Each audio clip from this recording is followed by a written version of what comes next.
You think you can outsmart all of us, he barked, fists clenched on the conference table. I'm not scared of you, she shot back, gripping the envelope, her pulse pounding. Her mother glared at her with a bright, empty smile. You're just making trouble for yourself, darling. She didn't flinch, read what's inside out loud. Paper slid from her shaking hands.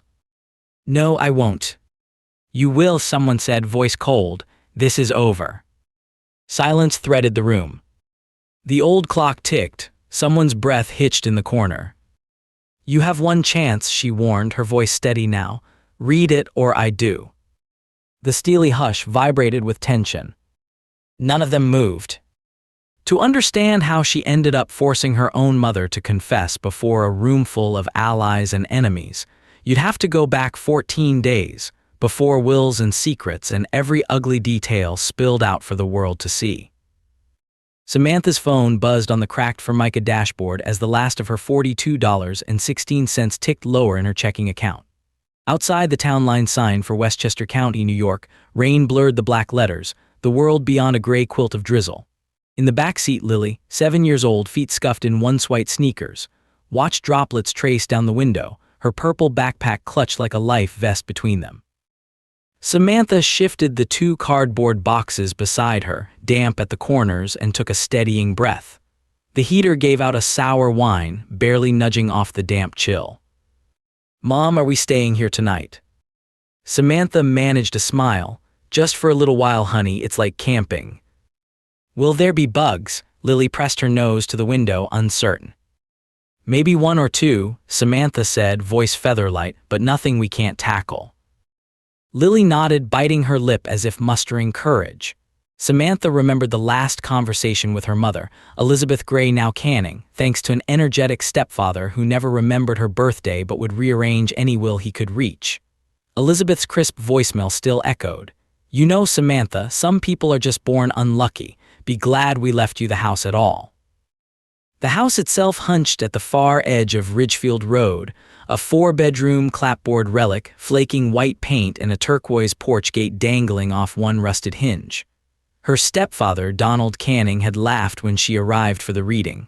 Hope you like mold. Better get a tetanus shot. At the drive, Elizabeth herself had folded her arms, water beading on her wax jacket. It's all above board, darling. The will is clear. Samantha found herself thrown the keys, nothing more. Behind them, her half-brother Joel leaned out of his SUV, smirking. Don't scratch the floors, Sam. Yet in that moment, the attorney's tone had shifted, almost unconsciously. Strange, really, Mr. Dalton said as he handed her the manila envelope. In his fidgety shuffle, paper spilled, a flash of handwriting, black ink slanting. Not Elizabeth's, not Donald's. If you've spent your life on the outside of your own family, keep listening, because the first step home can shatter even the firmest ground beneath you. Wind picked up, rattling the thin steel mailbox with every gust. Samantha pressed her hand against the cold porcelain knob, heart thumping. The porch creaked underfoot, boards giving just enough to suggest they might let her through, and just enough to warn of something hidden below. She stilled, had the attorney's glance meant more than fatigue. And if this was all a joke, why did Elizabeth's voice in her head sound, for once, afraid? Come on, Lily. Let's see if there's hot water, she said, her nerves stringing tight as piano wire. It wasn't just the weather that kept Samantha moving fast. Lily had started shivering, hands red at the knuckles, the sky above already settling into its late autumn gloom. They lugged their last boxes under the faded porch light, still working barely. The front door groaned open, the sweet rot of old wood and mildew pushing out. Samantha flicked a switch. Nothing. She tried again, but the bulb stayed stubbornly dark. Lily scuffed her toe against a warped porch board. Mom, why's the wood cut like that? Samantha crouched, trailing her fingers along the seams. The board at her feet was smoother, newer than its neighbors, almost precisely sawed along its length. She pressed gently. It nudged, barely. Another try with both hands, and it shifted by half an inch. Lily, give me the flashlight from my bag, Samantha whispered. There, a narrow sliver of darkness, air musty and stale, wafted upward. Her mind leapt backward to the last summer her grandfather had lived here. He'd been gentle, eyes hidden behind smoky glasses, always leaving the porch light on till she came in. But the family had kept her away, Elizabeth saying, "He's old, he's not well, let it be." Now Samantha's body blocked the wind, Lily huddled close as together they prized up the panel. The light fell on a narrow space below the porch, packed with dust and ancient leaves. "We're not alone, are we?" Lily asked, voice thread-thin. Samantha squeezed her hand, every nerve alert. "Not if you believe something, waiting to be found." Rain began beating a faster tattoo on the tin, and inside, a smell of oil and old secrets drifted upward. "Stay close, this might go somewhere."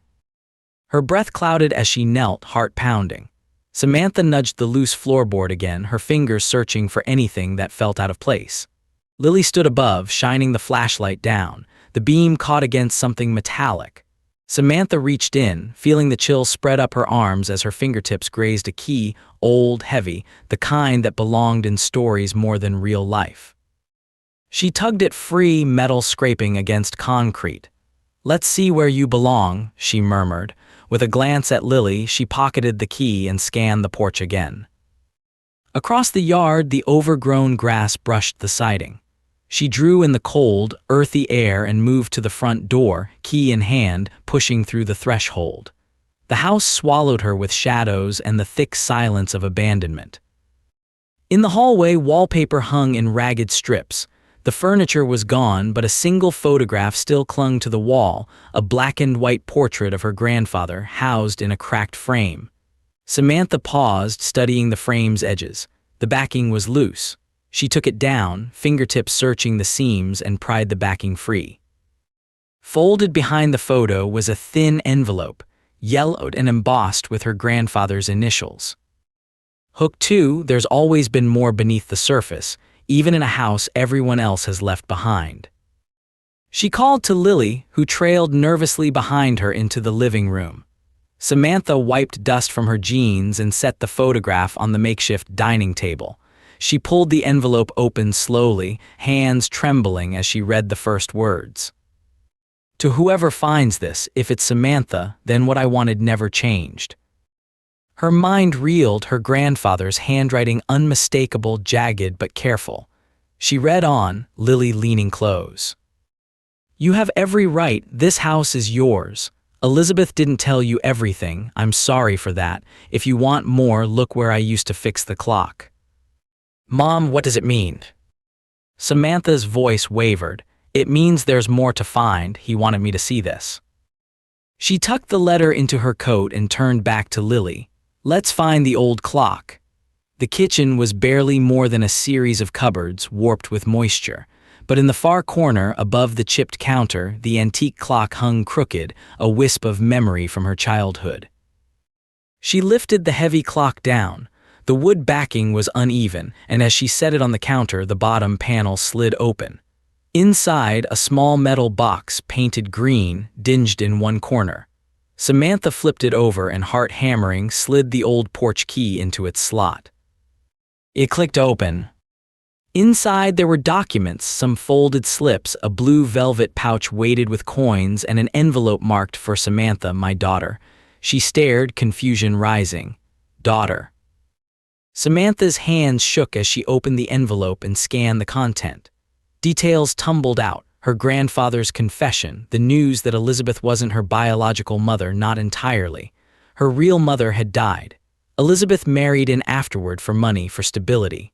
The true will, original and unamended, left the estate to Samantha by both law and blood. A gasp escaped her. Lily looked up, frightened. "I'm okay, sweetie, I just didn't know," she trailed off. "This wasn't just about money. It was about who she was." In the velvet pouch, gold coins glinted, old American eagles stamped before the Depression.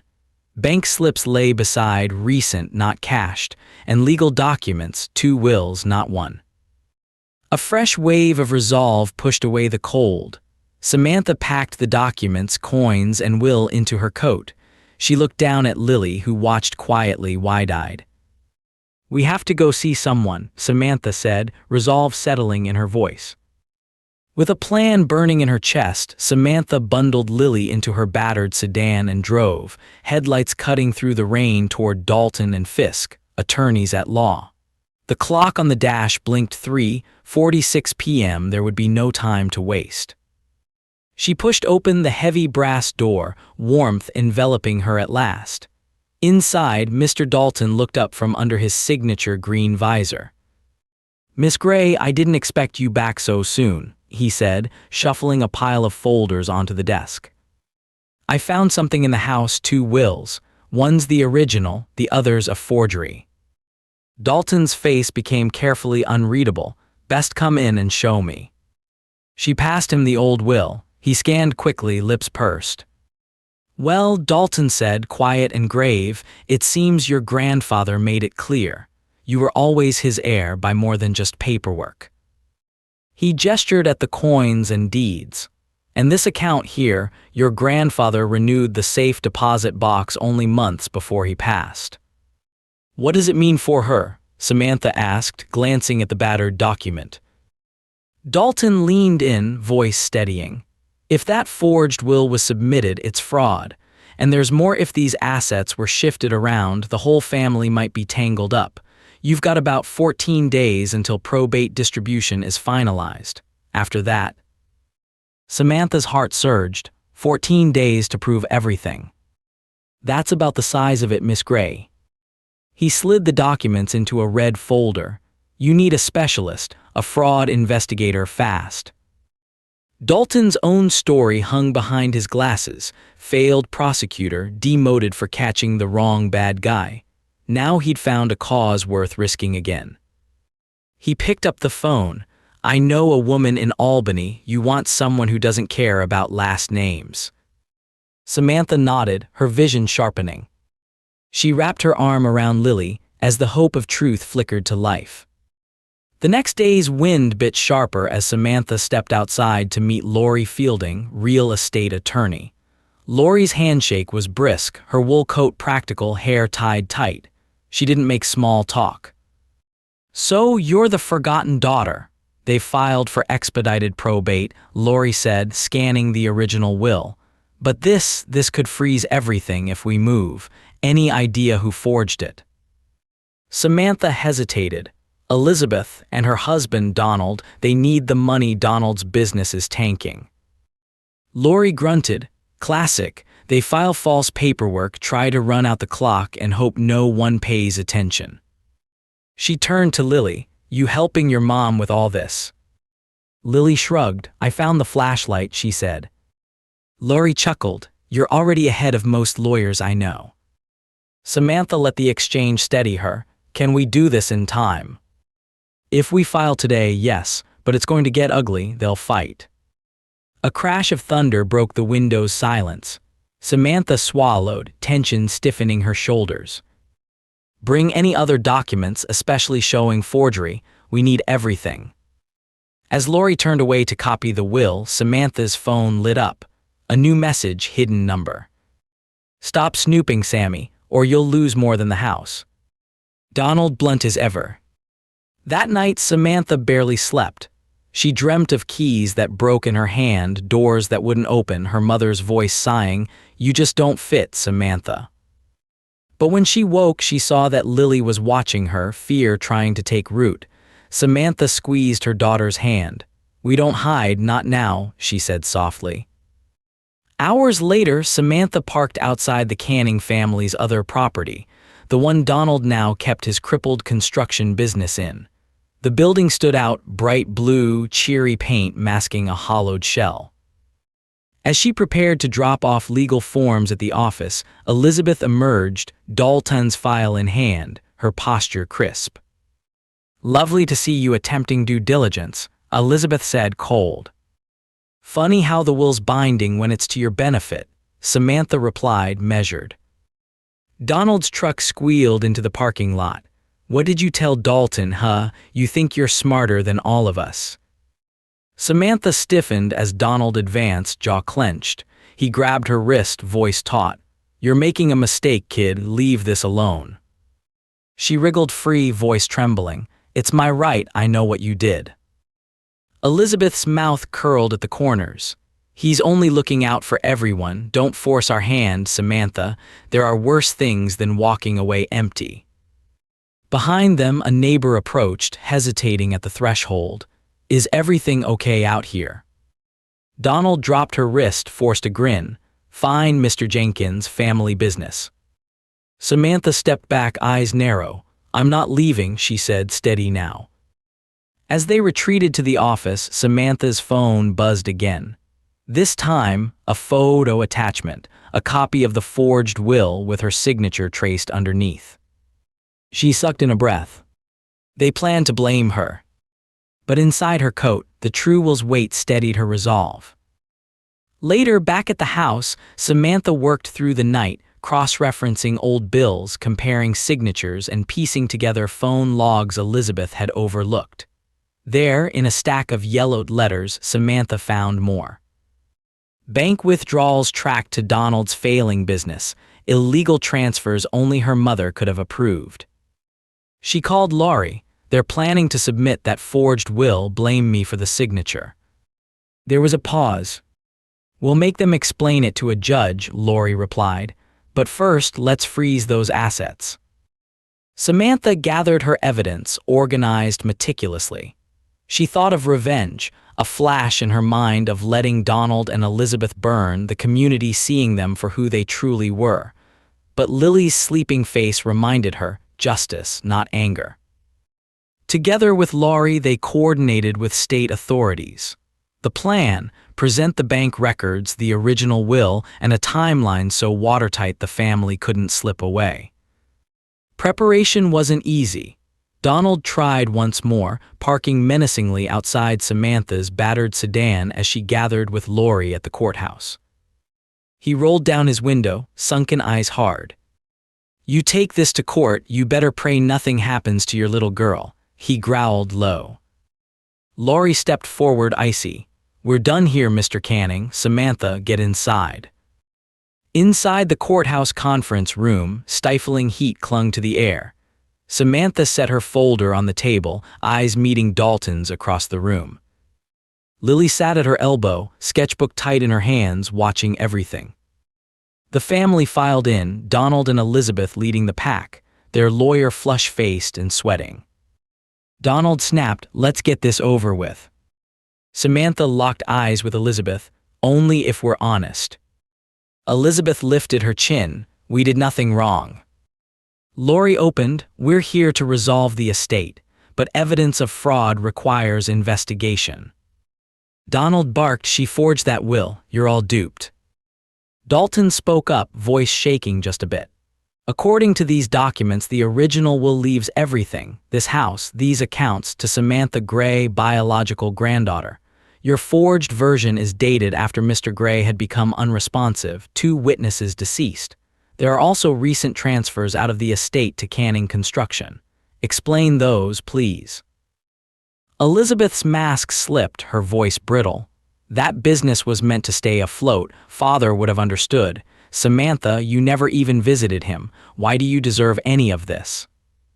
Samantha drew out the envelope, fingers steady despite the tremor inside.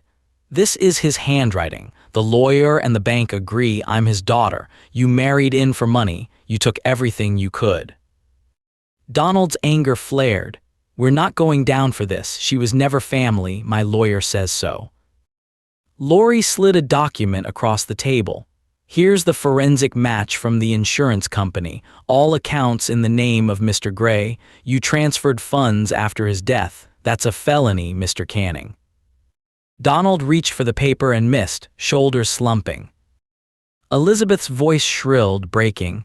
You don't understand, we had no choice. The company was sinking. If I didn't save it, we all would have lost. Samantha's tone softened for a second. You chose money over your own daughter, but it's time everyone saw what that meant. Donald lunged, hands fisted on the table. You think you can outsmart all of us, he barked. Samantha stared at him, defiant. I'm not scared of you. She gripped the documents, pulse roaring in her ears. Elizabeth tried bravado, lips tight. You're just making trouble, darling. Samantha struck the table with the envelope. Read what's inside out loud. Papers cascaded from Elizabeth's hands, her veneer cracked. No, I won't. You will, Dalton interjected, voice frosted with years of repressed outrage. You have no choice. The room froze, air taut as piano wire. Elizabeth's eyes darted from Donald to the agents now, entering quietly at the back of the room. You have one chance, Samantha said, voice a whip. Read it or I do. Elizabeth caved, hands shaking, she read. I, Robert Gray, declare my granddaughter Samantha sole heir.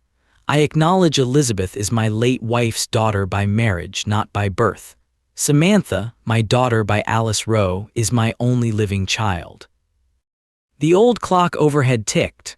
Donald slumped, the fight leaking from him. Their lawyer gaped as officers stepped forward, badges glinting. Elizabeth collapsed into her chair. We didn't mean. Dalton didn't let her finish. It's over. The assets are frozen. I'll testify to it all. Donald snapped, if I go down, I'm taking you all with me. You too, Elizabeth. The lawyer tried to protest. Donald cut him off. You forged the bank forms, he hissed at Elizabeth. She whipped back at Donald. You signed off on every withdrawal. Not my problem anymore, Donald snarled. The cascade began, each scrambling for their own deal, no loyalty left. Outside, the courthouse crowd murmured as news spread. Samantha wrapped Lily in her arms, heart finally easing. The justice was public and brutal. Donald, Elizabeth, and the staff attorney were arrested, state charges, fraud, theft, conspiracy. Headlines ran for days, the business collapsed. Each tried to shift blame, supplying evidence against the others for reduced sentences. Neighbors muttered about the scandal for weeks, the old house crawling out from under decades of rumor. Dalton, his own reputation restored, filed for asset seizure on Samantha's behalf. The county audited every transfer tied to Donald and Elizabeth's business. Every cent they tried to hide was traced or returned. Elizabeth took a plea deal, serving 2 years for conspiracy and submitting a public apology, read to the packed courtroom. Donald's sentence was stiffer, 7 years for fraud, embezzlement, lying to the court. Samantha, at last, walked back through the doors of the house she'd thought she'd lost, no longer afraid. Neighbors who had once whispered behind hands now offered casseroles, keeping watch as she painted the porch and replaced cracked glass in the windows. In time, Samantha resumed her teaching certification, finishing the degree she had abandoned after Lily was born, first because of money, then trauma. She took a job at the local elementary school, working afternoons, Lily always close.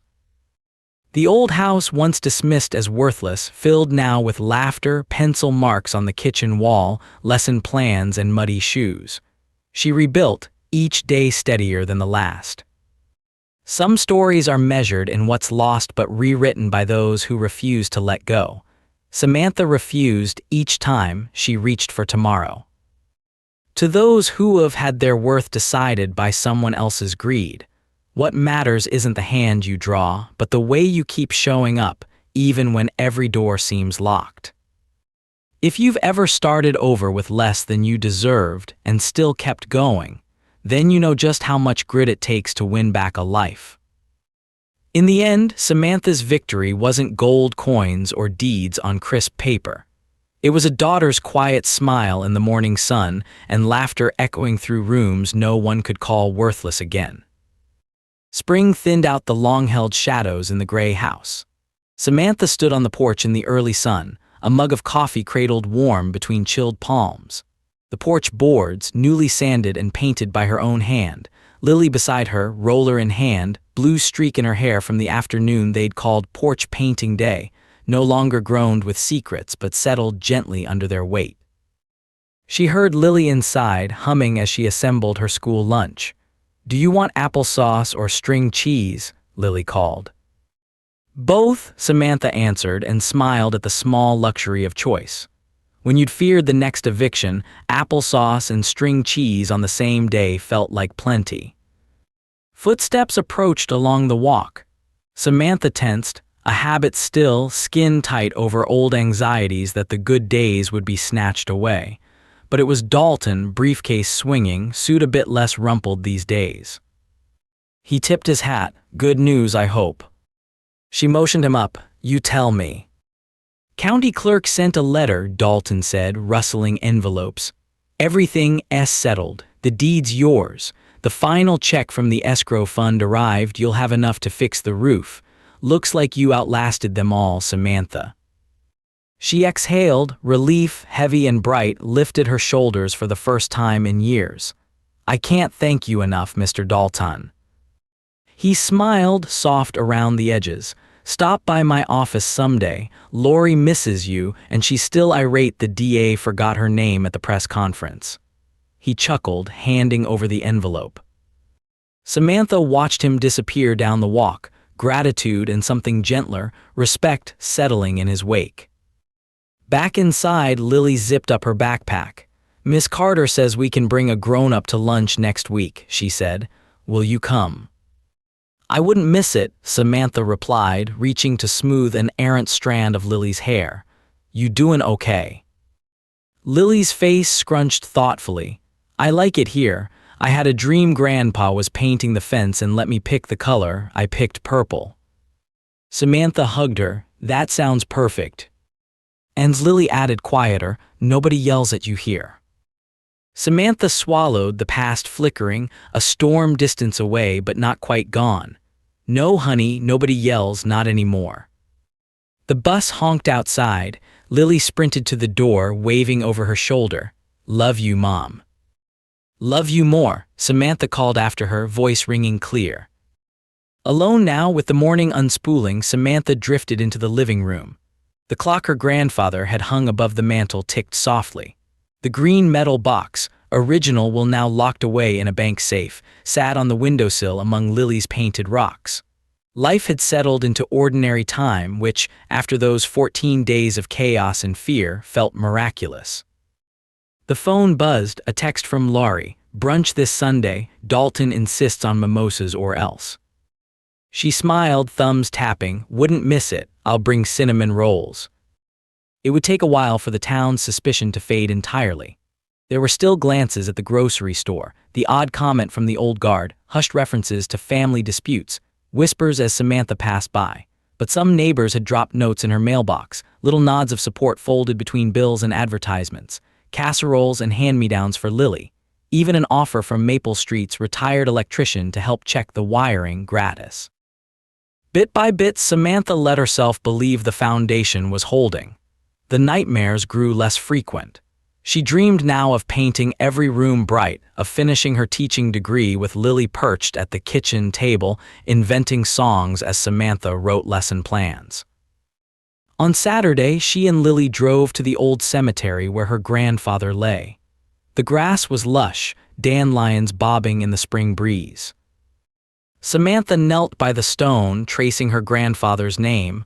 "You were right," she whispered. "You said I was worth something, even when nobody else did." Lily tucked a painted purple rock onto the grave. "For Grandpa, he'd like it." For a long moment, they stayed silent, peace humming through the morning. Driving home, Lily piped up, "Are we going to stay here forever?" Samantha gripped the wheel, the town passing in familiar blurs. "I hope so, Lil, I really hope so." The next week, Samantha clasped Lily's hand as they marched up the steps to the elementary school. The halls teemed with children, lunchboxes swinging, sneakers squeaking on the vinyl tile. In the cafeteria, Samantha recognized parents who'd whispered behind backs at the supermarket, now waving or shyly smiling as if proximity erased old opinions. Miss Carter, Lily's teacher, greeted them with a cheerful, "You must be Samantha's mom. Welcome, we've heard so much about you." Samantha blushed, but Lily beamed. "My mom's going to be a teacher too. Maybe she'll teach me next year." "I hope so," Samantha answered, glancing sidelong at Miss Carter, who nodded approval. Lunch was simple, grilled cheese and tomato soup, pudding in plastic cups, but Samantha looked around, listening to Lily chatter, and felt the tightness in her chest loosen. She belonged here, so did Lily. As the lunch ended, one of the mothers, kind-faced, curly hair in a loose bun, approached. "You're Samantha Gray, right? Sorry, Gray Canning, or..." Samantha answered simply, "Gray, just Gray, thanks." The woman smiled. "I heard what happened, people talk, but I'm glad you stuck around. Let me know if you need to borrow a snowblower come January. Rookie mistake shoveling by hand." Samantha laughed, unexpected warmth flaring in her. "Thank you, I just might." In late May, as the house and yard bloomed with spring's green promise, Samantha worked through a pile of applications for substitute teaching in neighboring schools. She stapled resumes, fingers unsteady with hope. The job offer came just before Memorial Day, only a year after she'd thought her life was over, a call from the Ridgefield district asking if she'd fill in for third-grade math. She cried when she hung up and laughed and spun Lily around the kitchen. That Sunday at brunch, Lori clinked glasses with Dalton. "See, we get a happy ending." Dalton grinned, uncharacteristically loose. "Everyone deserves their shot, especially if they fight for it." Samantha lifted her glass, watching laughter bubble around the table. "To showing up even when it's hard," she toasted quietly. By July, the town had more or less moved on, except when the local paper called to request an interview. "Single mom rebuilds family's legacy." Samantha demurred, but she read the piece anyway. It was hopeful, honest, almost generous. The community started seeing her not as the scandal's leftover, but as someone tough, kind, unwilling to quit. She never saw Elizabeth or Donald again. The letters came at first, lawyers' apologies, Elizabeth's desperate explanations, never quite apologies nor real admissions. Samantha read them, set them aside. She never wrote back. One afternoon, as sunlight poured thick through new curtains, Lily bounded in from the porch. "Mom, look." She held a penny, dated 1926, likely lost from her grandfather's old coin jar. "It's lucky, Grandpa says so." Samantha knelt, tucking the penny into Lily's palm. "Then let's save it, just in case we need luck again." They stood together, 2 generations in a house rebuilt. Laughter where there had been echoes, love where there had been lies. It wasn't a story she would have chosen, but it was theirs now. The past folded into the floorboards, the doors open to tomorrow. Samantha pressed her hand to the clock on the wall, ticking soft and steady. A promise this time that home was hers, truly hers, at last. A breeze rippled through the open kitchen window, carrying with it the sound of Lily's laughter as she raced around the yard, chasing a butterfly between dandelions. Samantha set a second cup of coffee on the table. It was Sunday, their new ritual, and exhaled, grounding herself in the gentle weight of quiet contentment. Her phone buzzed again, but this time it was only Laurie, a picture of Dalton at some lakeside barbecue, tie askew, mug raised in salute. "You're missing his annual burgers," read the message. "Summer's here, life's finally boring." Samantha tapped back a grinning emoji and slipped the phone away. Boring. She marveled at the word, how she treasured it now. Lily barreled in, cheeks pink, dandelion crown askew. "Mom, should we plant tomatoes where the old porch steps were?" she asked, earnest. "Why not?" Samantha knelt down, brushing a smudge of dirt from Lily's chin. "It's sunny enough and we don't have to pull up any secrets under there ever again." They shared a conspiratorial smile. Samantha ruffled Lily's hair, feeling healing settle around them like sunlight. Just then, a knock sounded at the door. Samantha's heart skipped, but it was only Mrs. Levine from down the block holding a tray of lemon bars. "Consider this a bribe," she winked. "Join the neighborhood picnic next Saturday." Samantha blinked, surprised by the simple kindness. "We'd love that, thank you." Lemon bars and laughter carried them through the afternoon. Later, as dusk painted the sky in lavender streaks, Samantha tucked Lily into bed, listening as her breathing slowed and softened, her small hand curled around the lucky penny. Samantha sat on the edge a moment longer, brushing a kiss across Lily's brow. "We're safe, kiddo," she whispered. "Really safe." In the silence that followed, Samantha padded through the house. Her house, tracing her fingertips along picture frames and chipped molding, feeling the pulse of a new story humming in every corner. Outside, the moon rose steady over Ridgefield Road, casting silver over freshly painted porch boards. From the main room, the old clock ticked gently, full of memory but no longer burdened by secrets. This time, the house waited for no one else's permission. This time, Samantha chose the ending herself.